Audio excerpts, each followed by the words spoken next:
So this is the deck I played at LobstercoM. It's 40 lands, Land's Edge. The idea of the deck is every card, for the most part, is able to do at least 2 damage once you have Land's Edge out. So the goal is to get Land's Edge into play, and then have any combination of 10 or fewer cards to deal your 20 damage. So the cards that obviously deal more than 2 damage are Chain Lightning and Lightning Bolt.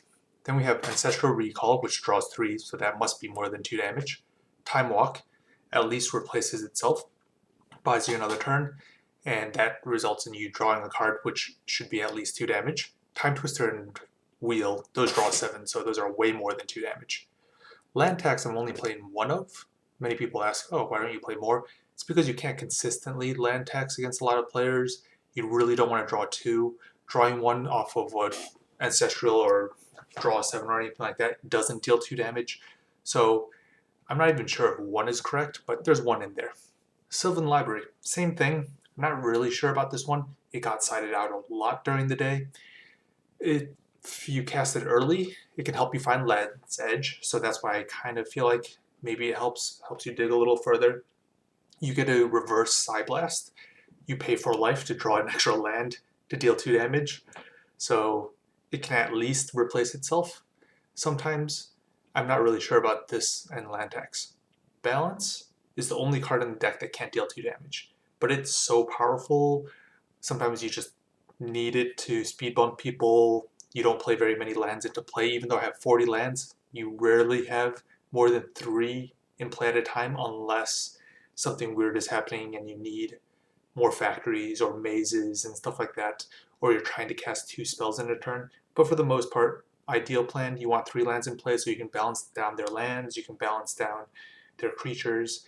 It was too powerful not to include. Demonic Tutor, that's another way to grab Land's Edge, and worst comes to worst, you can grab a Bolt or a Draw 7 or something if you already have your Land's Edge. Then we have 40 lands. There's 7 basics for the land tax, and then a smattering of duels and whatnot for the rest of it. There's no artifacts or creatures in the main unless you count Mishra's Factory, which is kind of both, but if you don't activate it, you strand all of their artifact removal and creature removal in game 1. The sideboard, however, is a little bit of conversion-y. It's mostly to go against things like the deck with your Black Flies and Ankh of Mishras. Once they have no creature removal, you have Serendibs that are the probably best creature in the format. You have some Blood Moons and a Mana Barbs. Mana Barbs really deals a ton of damage, especially since this deck doesn't want to cast a lot. Against any mana-hungry deck, Mana Barbs is just a beatdown against them. And the nice part about a lot of this sideboard is you can sideboard it all in and side out like 15 lands. You have 40, so it doesn't really matter. Of note, there's no Moxen, no Soul Ring, no Black Lotus, just a lot of those things because they don't deal 2 damage. So a lot of people ask, oh, Lotus, you can then save your lands and you can Lotus out a Land's Edge. Yeah, that's great on turn 1. Will not argue with that. But what happens when you draw Black Lotus at any other point in the game?